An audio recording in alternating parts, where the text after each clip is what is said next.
The locker room falls silent as the door swings open. Ethan Carter's footsteps echo against metal and concrete, each step measured and precise despite his lean frame. The silence breaks into snickers, some muffled, others bold and sharp. Through the maze of benches and gym bags, a mountain of muscle rises, blocking Ethan's path. Brad Thompson, team captain and 3-year starter, towers over him with arms crossed and jaw set. "Come, well, look what coach dragged in," Brad announces, voice carrying to every corner. "You lost, little man? Basketball tryouts were last week." More laughter erupts, deep and predatory. Ethan's gray eyes lock onto Brad's, unblinking. His duffel bag slides from his shoulder, landing with an unexpectedly heavy thud that makes the nearest player jump. Someone whistles, mock impressed. "I'm exactly where I need to be." Ethan's voice is quiet, but there's an edge to it that makes Brad's smirk falter for just a fraction of a second. It's gone so fast most miss it, replaced by a harder glare. "You heard that, boys?" Brad's massive hand clamps down on Ethan's shoulder. Fresh meat thinks he belongs here. His fingers dig in, meant to hurt, meant to intimidate. But Ethan doesn't flinch, doesn't even shift his weight. The team crowds. Closer, wolves circling prey. But something's off. The prey isn't trembling, isn't backing down. Brad's grip tightens until his knuckles white out, yet Ethan's expression doesn't change. Just that same steady stare, those cold gray eyes, and the faintest hint of a smirk playing at the corner of his mouth. "Coach must be getting desperate," someone calls out. "Or blind." Brad leans in close, breath hot against Ethan's ear. "First day of practice tomorrow, fresh meat. Hope you've got good insurance." He shoves Ethan aside, or tries to. The smaller man barely moves, like trying to push against a steel post. Brad blinks, confusion flashing across his face. Ethan picks up his bag, that slight smirk still there, looking forward to it.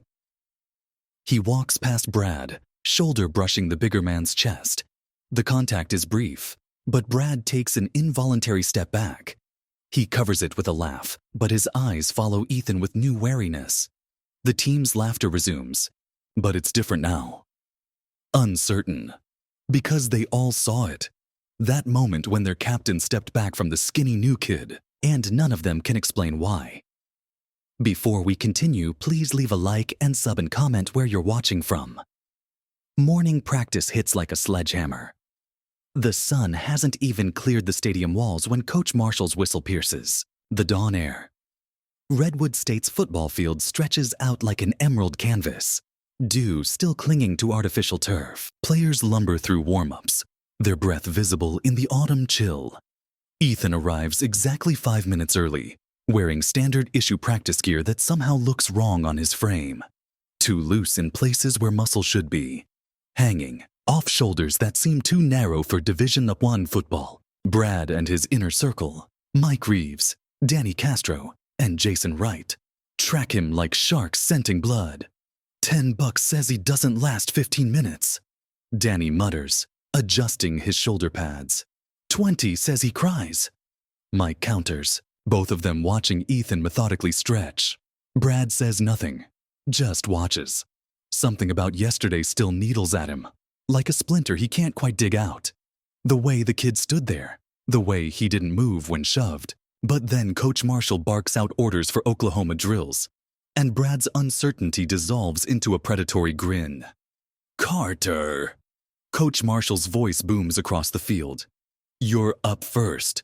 Show us what you got." He pairs Ethan against Mike Reeves, a safety known for hitting like a freight train.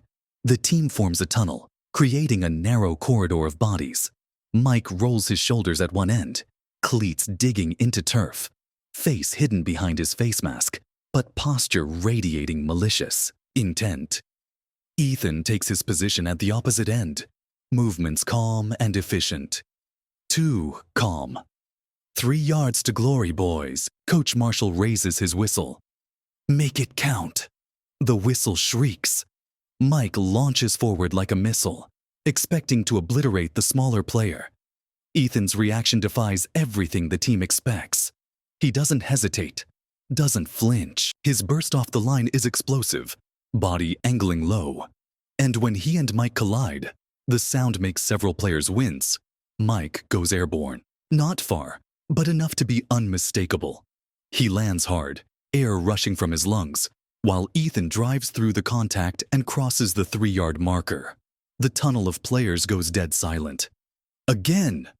Coach Marshall's voice carries equal parts surprise and approval. They reset. This time, Mike comes in lower, technique perfect, aiming to cut Ethan's legs out. But Ethan shifts at the last possible second, redirecting Mike's momentum with a subtle hip turn that sends the bigger player sprawling. Once again, Ethan crosses the marker untouched. Where the hell did you learn to run like that, Carter? Coach Marshall demands. Ethan's response is quiet, matter of fact. My uncle taught me. Sir. Brad steps forward before Coach can reply. Let me take a shot. It's not quite a request. Coach Marshall studies Brad for a moment, then nods. Make it clean, Thompson. The team resets the drill. The tension ratchets up as Brad and Ethan face off. Brad outweighs him by at least 60 pounds of pure muscle, his starting position coiled with controlled violence. But Ethan's stance is different now too. Subtle changes in his foot placement, the angle of his shoulders, the way his hands hang loose at his sides. He looks ready. Not afraid. Not nervous. Ready. The whistle blows. Brad explodes forward with everything he has. A human battering, ram aimed at destroying anything in his path. Ethan meets him head on. The collision echoes like a thunderclap. Neither player goes down. They lock up in the center of the tunnel, a tableau of opposing forces. Brad strains forward, face reddening with effort. But Ethan doesn't yield an inch. Their face masks nearly touch, breath fogging between them. And in that moment, Brad sees something in Ethan's eyes that sends a chill down his spine. Behind the gray irises lurks something practiced, patient, and utterly unafraid of violence. Coach Marshall's whistle splits the air. Reset! They disengage, but Brad's hands are shaking slightly as he backs up. He's never, not once in his entire football career, hit someone that hard and had them stand their ground. It's not possible. Not from someone Ethan's size. The second whistle blast comes. This time, Brad tries technique over power, angling for Ethan's midsection. But Ethan moves like water, slipping past Brad's grasp with a fluid motion that seems to defy physics. As Brad stumbles forward, thrown off balance by his own momentum, Ethan's hand brushes his back. A touch so light it might have been accidental. But Brad goes down hard, face planting into the turf. He rolls over, spitting grass, to find Ethan standing over him, just for a heartbeat, just long enough for their eyes to meet again. Then Ethan turns and walks back to his starting position, leaving Brad to push himself up on shaking arms. The rest of practice passes in a blur of drills and plays, but something fundamental has shifted. The team still laughs at Ethan's size, still makes their jokes, but there's an undercurrent of uncertainty now. They've all seen what happened in the Oklahoma drill. They've all noticed the way Ethan moves. Too smooth, too controlled, like every motion is carefully measured. When he runs plays, his cuts are razor sharp. When he takes hits, he absorbs them with unnatural efficiency. And always, there's that look in his eyes, like he's waiting for something. Like all of this, the practice, the drills, the hits, is just a prelude to something else, something worse. The locker room after practice becomes a battleground of whispers and sideways glances. Brad slams his locker shut, the metal door buckling slightly under the force. His inner circle gathers around him, their usual post-practice banter replaced by hushed strategy. Something's off about him, Jason says, eyes tracking Ethan across. The room. Nobody his size should be able to stand up to you like that. Brad's jaw tightens. Beginner's luck. That's all. Oh, didn't look like luck to me, Mike mutters, wincing as he rotates a shoulder that still aches from his collision with Ethan. You saying I couldn't take him? Brad's voice drops dangerously low. Mike backpedals. Course not. Just saying he's weird. Danny leans in, lowering his voice. My cousin went to St. Augustine Prep. Says they had a kid named Carter who got kicked out for fighting. Put 3 seniors in the hospital. That skinny runt? Brad scoffs, but his eyes drift toward Ethan, who's changing calmly at the far end of the room, seemingly oblivious to the conversation about him. Only one way to find out what he's really made of, Jason suggests, a cruel smile spreading across his face. 3 days later, Ethan opens his locker to find his practice jersey shredded to ribbons. The team watches, barely concealing their anticipation, waiting for the explosion, the complaint, the weakness. Instead, Ethan simply pulls out the ruined garment, studies it for a moment, then calmly reaches for his bag and pulls out a spare. His eyes sweep the room once, just once, before he changes and heads to the field without a word. The silence he leaves behind is deafening. That's not normal, Danny whispers. He didn't even blink. So we push harder, Brad insists. Push harder they do. Over the next week, Ethan's water bottle is emptied and refilled, with sports drink so salty it would make anyone gag. His cleats disappear, only to reappear filled with shaving cream. His playbook pages are glued together. A trip wire is set up at his locker, each prank more elaborate, more humiliating than the last. Ethan endures it all with the same maddening calm. He adapts. He overcomes. He carries on. Not once does he report the incidents. Not once does he confront his tormentors. But something changes in his demeanor. Subtle, almost imperceptible. His eyes grow colder. His movements become more precise. The few times he speaks, his words come out clipped and measured.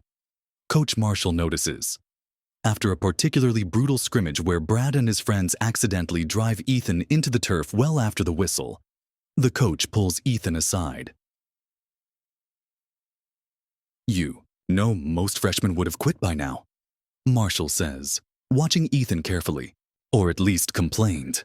Ethan meets his gaze evenly. I'm not most freshmen, coach. No. Marshall agrees, something like recognition flickering in his eyes.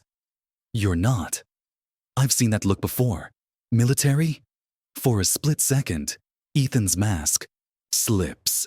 Something dark and haunted crosses his face before the calm returns. Something like that. Marshall nods slowly. Thompson and his crew giving you trouble? Nothing I can't handle. That's what I'm afraid of. Marshall sighs. Look, Carter, I don't know what your story is, and I don't need to. But I've coached long enough to recognize when someone's carrying something heavy.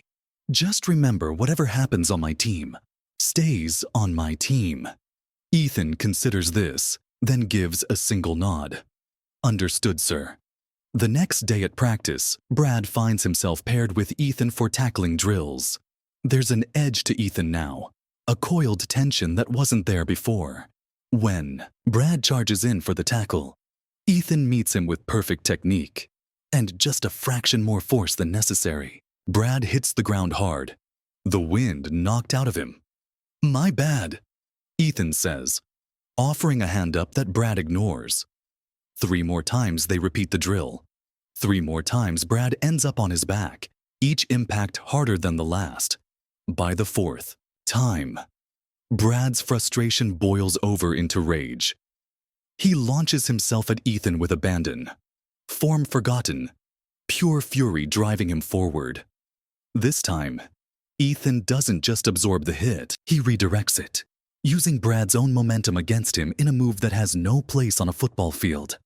Brad goes airborne, his world spinning before he crashes down onto his shoulder with a sickening crunch. Pain lances through him, not the familiar pain of a hard hit, but the sharp, nauseating pain of something torn or broken.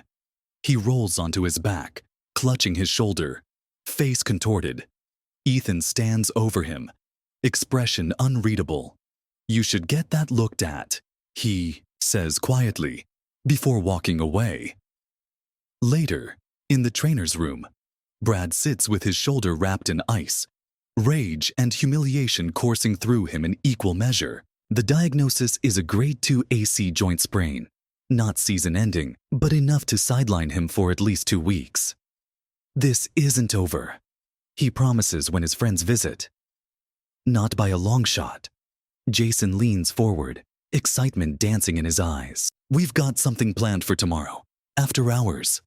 Going to show Carter exactly where he stands." "What are you thinking?" Brad asks, pain momentarily forgotten. "The ice bath baptism," Mike says with a grin. The ice bath baptism, a Redwood State tradition reserved for players who need to be put in their place. In the team's history, only 3 freshmen have been subjected to it. 1 transferred immediately after. The other 2 never played the same again. "He won't know what hit him," Danny promises. Brad's mouth twists into a cruel smile, but something nags at him. The memory of those cold gray eyes, the controlled precision of Ethan's movements, the way Coach Marshall had looked at him with something like concern. "Just make sure you've got enough guys," Brad warns. "Don't underestimate him." Danny laughs. "For that skinny runt, we'll only need 4 or 5. Brad shakes his head. "Take 8, and make sure they're big." His friends exchange glances, uncertainty creeping into their expressions. "You serious?" Jason asks. Brad remembers the moment just before he hit the ground, the split-second realization that Ethan was not just bracing for impact, but controlling it, calculating it. "Dead serious," he says. "Whatever you're planning, do it right. Because if you don't," he trails off, unable to finish the thought. Because if they don't, Brad has the uneasy feeling that Ethan Carter might do something far worse in return. The equipment room lies deep in the bowels of the athletic center, all concrete walls and fluorescent lighting. At 10:30 p.m., the hallways should be deserted. But tonight, shadows move with purpose, voices hushed into barely audible whispers. "He's still in the film room," Danny confirms, returning from his reconnaissance, watching game tape like he does every night. 8 players nod in unison, their faces set with grim determination. Jason holds up a large equipment bag, ice sloshing inside. Mike checks the zip ties looped through his belt. The others flex their hands, roll their shoulders, prepare themselves for what's to come. "Remember," Danny says, taking charge in Brad's absence. "We grab him quick and quiet. No chances, no mistakes." Meanwhile, Ethan sits alone in the dim film room, eyes fixed on the screen where plays from their next opponent unspool in an endless loop. The door creaks behind him. He doesn't turn, just pauses the video, shoulders relaxing in a way that seems counterintuitive to the situation. "8 of you," he says quietly, still facing the screen. "I'm almost flattered." The momentary confusion his words create is just enough for the first mistake. They hesitate at the threshold, their carefully orchestrated ambush already unraveling. Ethan swivels his chair around slowly, those gray eyes surveying the group with detached interest, like a scientist observing specimens under glass. "Let's get this over with," he says, standing up. "You've got classes tomorrow." The casual dismissal of their threat breaks the spell. Danny lunges forward, Mike and Jason flanking him. The others crowd the door, blocking escape. They expect resistance, fear, pleading. What they don't expect is for Ethan to step directly toward them, closing the distance before they can adjust. The first punch Danny throws never lands. Ethan slips inside his reach with fluid precision, and suddenly Danny is airborne, flipped over Ethan's hip to crash into the table behind them. Video equipment scatters across the floor. Mike and Jason attack simultaneously. Ethan moves between them like smoke, his hands finding pressure points in joints with surgical accuracy. Mike's arm bends at an unnatural angle, not broken, but twisted in a hold that sends him to his knees, face contorting in pain. Jason backs away, eyes wide with dawning recognition of what they're dealing with. "Stop," Jason says, raising his hands. "Jesus Christ, man, we were just hazing me." Ethan finishes, voice terrifyingly soft. "Teaching me a lesson?" The 6 players still by the door surge forward as one, a desperate attempt to overwhelm him. With numbers.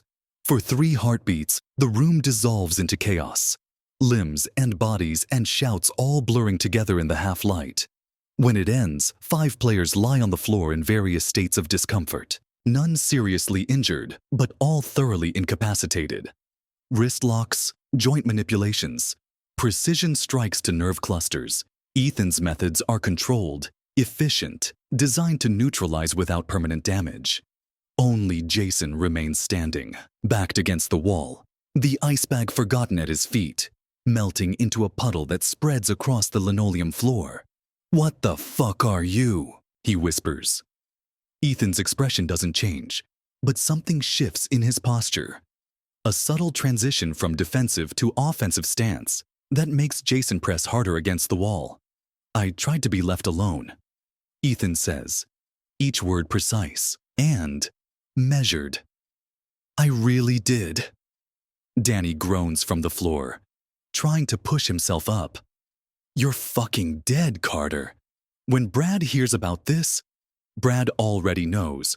The new voice from the doorway freezes everyone. Coach Marshall steps into the room, surveying the aftermath with resigned disappointment rather than surprise.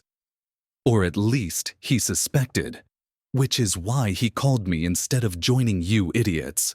The coach's eyes lock with Ethan's. Something unspoken passes between them. Recognition, understanding, a shared knowledge that transcends the present situation. "Special forces?" Marshall asks quietly. Ethan's silence is answer enough. Marshall sighs, rubbing his face. "MMA background. That's what your transfer papers said." Conveniently omitted which branch you served with before college. The players on the floor stare up in confusion, the revelation slowly sinking in. Not just a fighter, a soldier. These boys made a stupid decision tonight. Marshall continues, "But they're still my team. My responsibility." "They made their choice," Ethan responds, voice flat. "Actions have consequences." Danny struggles to his feet, cradling his ribs. "You think this is over? This is just beginning, you psycho." Marshall's voice cracks like a whip. "It's over, Reeves. Right now. Unless you want me to let Carter here demonstrate what he could have done if he wasn't holding back." He turns back to Ethan. "And you. We both know you could have put every one of them in the hospital. The fact that you didn't tells me everything I need to know." The tension in the room stretches taut as piano wire. The fallen players gather themselves, nursing injuries more to their pride than their bodies. Jason hasn't moved from the wall, his eyes never leaving Ethan. "Everyone out," Marshall orders. "Except you, Carter. You and I need to talk." As the players file out, throwing venomous glances over their shoulders, Danny pauses at the threshold. Brad's not going to let this go," he warns. "You've made a serious mistake." Ethan's response is chillingly calm. "No, the mistake was yours. Tell Thompson I'm done being patient."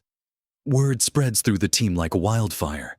By morning practice, every player knows something happened, though the details morph with each retelling. Some say Ethan knocked out 5 guys with a single punch. Others claim he's some kind of black ops assassin. The truth hardly matters now. The perception has shifted irrevocably. When Ethan walks onto the field, conversations die. Players who once mocked him now give him a wide berth. Eyes averted, bodies angled away as if to make themselves smaller targets. Even the coaches watch him differently, their clipboards held like shields.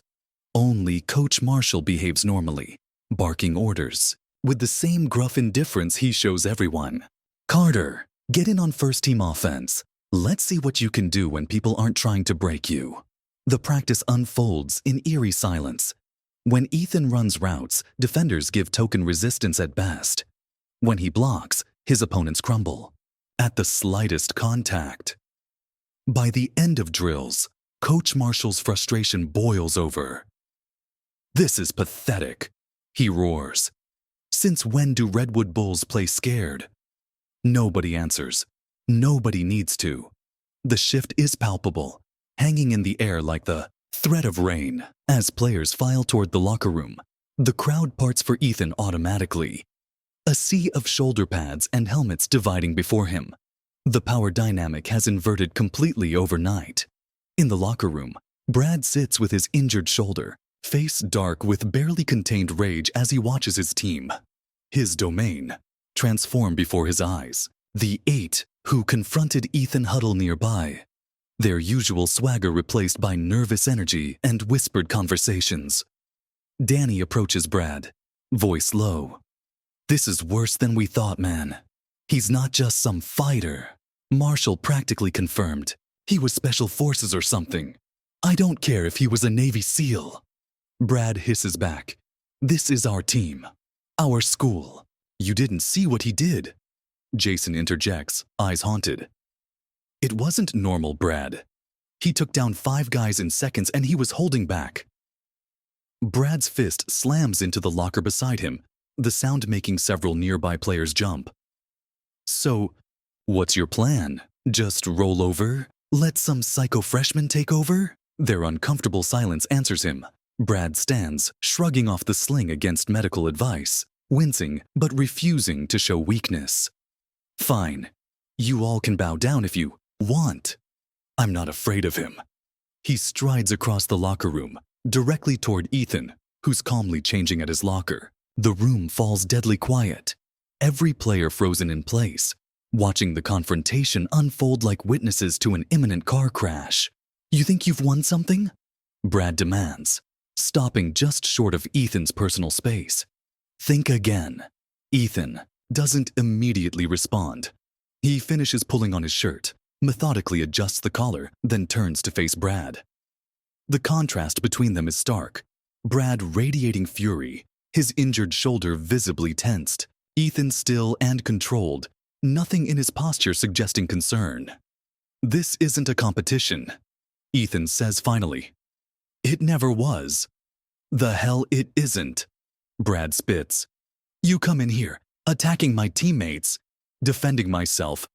Ethan corrects, voice soft, but carrying in the silent room. "There's a difference. Then defend yourself tomorrow, after practice, behind the East Stadium, just you and me."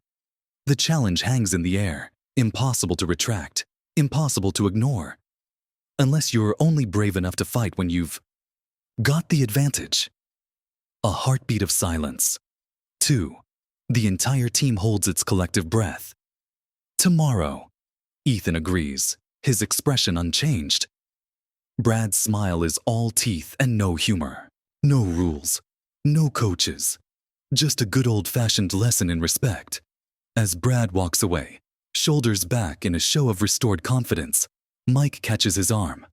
"Are you insane?" he whispers. "You saw what he did to your shoulder in practice." "What?" "He did to us last night." Brad jerks free of his grip. "That was different. I wasn't ready then." The bravado in his voice doesn't quite mask the uncertainty beneath. Behind them, Ethan continues changing. Movements unhurried, methodical. But those watching closely notice something new in his eyes. A cold, focused intensity that wasn't there before. The look of someone who has finally stopped holding back. The east side of Redwood Stadium backs against a maintenance yard, hidden from main campus by equipment sheds and towering stacks of replacement turf. As dusk settles over the practice fields, players filter through, the chain-link gate in 2s and 3s, forming a loose circle in the dirt clearing. The air crackles with anticipation, their breath visible in the cooling evening air. Brad arrives with his entourage, his injured shoulder now unwrapped, though he rotates it gingerly when he thinks no one is watching. He's changed into workout shorts and a tank top, exposing the years of dedicated training etched into his physique. Several players nod in encouragement as he steps into the center of the circle, bouncing on his toes, rolling his neck. "You think Carter will actually show?" someone whispers. The answer comes as the crowd parts. Ethan walks in alone, still wearing his practice clothes, hands loose at his sides. His expression gives nothing away. No fear, no anticipation, just that same unsettling calm. He steps into the circle without hesitation, gray eyes fixed on Brad. "Thought I'd make this sporting," Brad announces, loud enough for everyone to hear. "No cheap shots, one-on-one. Fight ends when someone gives up or can't continue." Ethan simply nods. Jason steps between them, looking uncomfortable with his self-appointed role as referee. "Keep it clean, yeah? Nobody needs to get seriously hurt. Here." He looks pointedly at Ethan, then quickly steps back. "Whenever you're ready." Brad doesn't wait. He lunges forward with a roar, leading with a haymaker that would have taken Ethan's head off if it connected. But Ethan isn't there anymore. He slips the punch with millimeters to spare, not even bothering to counter, just moving out of range. With precise economy of motion, Brad presses forward, throwing combinations now. Jab, cross, hook, each punch powerful enough to end the fight. Ethan evades them all, never retreating more than necessary, never attacking, just watching Brad with clinical detachment. "Fight back, you coward," Brad snarls, frustration mounting as his punches find only air. The crowd shifts uncomfortably. This isn't the brawl they expected. It's something else entirely. A cat playing with its prey. But it's not Brad in the predator role. Brad changes tactics, feinting high and then driving for a tackle. This time, Ethan doesn't evade.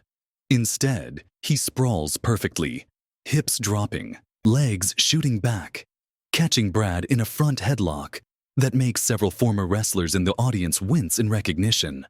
But Ethan doesn't apply pressure. He simply controls the position for 3 seconds, then releases Brad and steps back, resuming his neutral stance.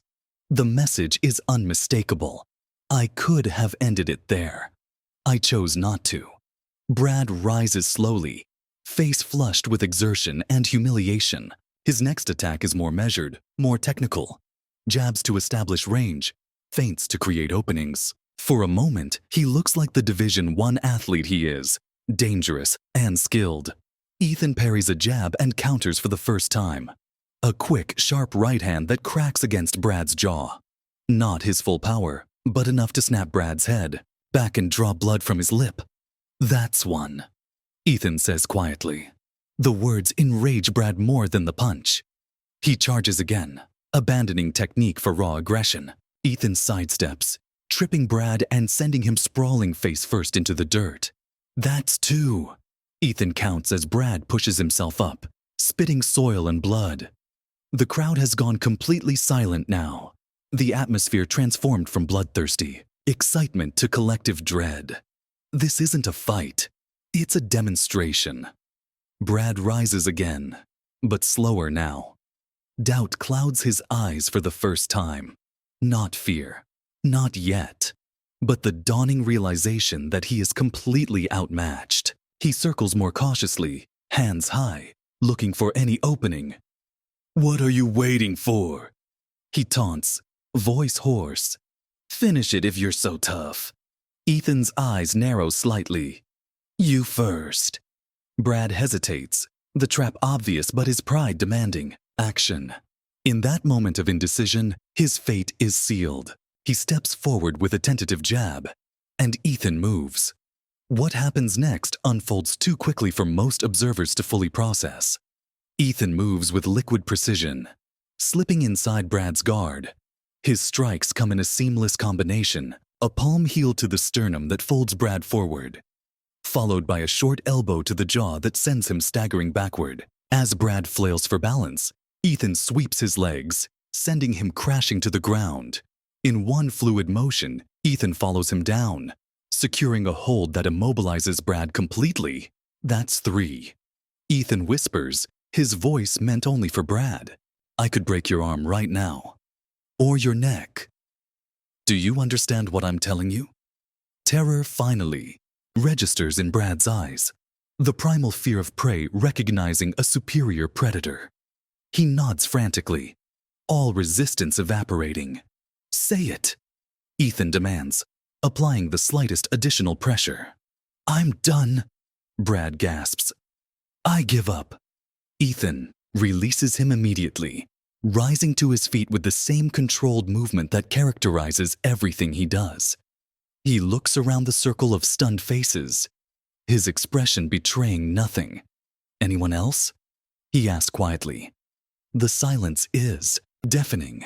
Players avoid his gaze, some even taking small steps back.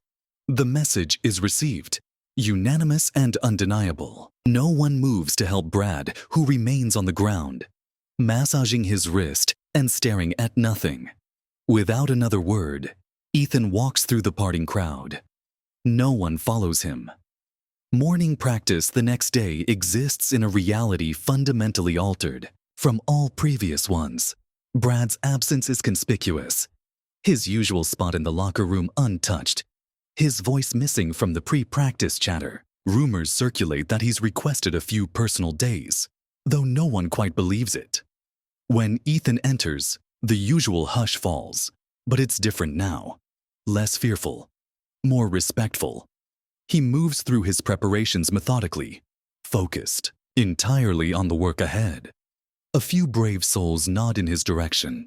He returns the gestures with slight inclinations of his head. Out on the field, Coach Marshall watches the change dynamic with knowing eyes. When the defensive coordinator comments on Brad's absence, Marshall merely shrugs. Leadership vacuum gets filled one way or another. He says cryptically, the practice progresses with newfound efficiency. Plays that had stalled for weeks suddenly click. Without the constant posturing and power struggles, the team functions as it was designed to, a cohesive unit rather than warring factions. In the film room afterward, Ethan sits reviewing footage. When Danny approaches cautiously, he stands awkwardly for a moment before speaking. That thing you did to Brad, with the arm lock. Could you show me that sometime? Ethan studies him for a long moment before nodding once. Tomorrow, before practice. Word spreads. By the following morning, 5 players arrive early, watching intently as Ethan demonstrates basic self-defense techniques. The day after, the number doubles. Brad returns a week later, noticeably subdued. His usual entourage has dispersed, realigned, in the new order. He changes alone, speaks little, keeps his head down during drills. When he and Ethan cross paths in the hallway, Brad steps aside first, offering a small nod that Ethan returns without triumph or malice. At the season's first home game, with Redwood State up by 2 touchdowns in the 4th quarter, Brad takes a vicious hit that leaves him dazed on the turf. As the medical staff rushes out, another figure reaches him first, Ethan, extending a hand that after a moment's hesitation, Brad accepts. The stadium watches as the former rivals walk to the sideline together, Brad leaning slightly on the smaller man's unwavering support. In the locker room after their victory, Coach Marshall finds Ethan sitting alone, already changed and reviewing notes for their next opponent. Not celebrating with the team?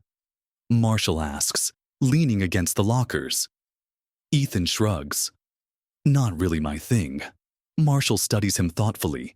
You know, Carter, when you first showed up, I thought you might be a problem. Guys with your background, they don't always adjust well to civilian life, especially team sports. Still might be a problem. Ethan replies, the ghost of a smile touching his lips. Marshall laughs, shaking his head. Nah, you're exactly what this team needed. He turns to leave, then pauses. Whatever you were running from when you came here, I hope you found what you were looking for instead. Ethan doesn't answer immediately, his eyes distant, seeing something beyond the locker room walls. When he finally speaks, his voice carries the first hint of genuine emotion anyone at Redwood has heard from him. Getting there, coach. Getting there. 3 months later, As winter settles over Redwood State's campus, the team gathers for their end-of-season banquet. The conference championship trophy gleams under the ballroom lights, a testament to their unprecedented turnaround. Players and coaches mingle with donors and administrators, reliving key moments from their remarkable season. In a quiet corner, Brad and Ethan sit together reviewing game film on a tablet, their heads bent in shared concentration. The sight still draws double takes from those who remember how the season began. "We should have recognized that coverage earlier," Brad points out, gesturing to the screen. Ethan nods. "Next season we will." Their conversation pauses as Coach Marshall taps a microphone, calling for attention. He speaks about perseverance, about finding strength in adversity, about the unexpected ways teams come together. His eyes find Ethan in the crowd. Sometimes the most important lessons come from the most unexpected teachers. Marshall concludes, raising his glass. To the Bulls, past, present, and future. As the applause dies down, Brad turns to Ethan. "You never told me where you learned to fight like that." Ethan's expression remains neutral, but something in his eyes softens. "Afghanistan, 2 tours. Then, private security." Brad absorbs this with a slow nod. "That why you left? Got tired of fighting? Got tired of hurting people?" Ethan corrects him quietly. "Wanted to build something instead." Understanding passes between them. Not friendship exactly, but a mutual respect forged in the aftermath of conflict. Brad extends his hand and Ethan clasps it firmly. "For what it's worth," Brad says, "I'm glad you didn't hurt me too badly." A rare smile crosses Ethan's face. "Wasn't about hurting you. Just needed you to see me." "We all see you now," Brad acknowledges, the simple statement carrying the weight of transformation. Outside the banquet hall windows, snow begins to fall, blanketing the campus in pristine white. Ethan watches the flakes swirl in the darkness, his reflection overlaid on the glass. Still lean, still quiet, but no longer an outsider. Tomorrow, winter training begins. New recruits will arrive. The cycle will continue. Some will see Ethan's size and make the same mistake Brad once did. But appearances, as Redwood's football team has learned, seldom tell the whole story. The quiet ones, the ones you underestimate, the ones you mock thinking they can't fight back, they're often the most dangerous when pushed too far. Because it's not size that determines strength.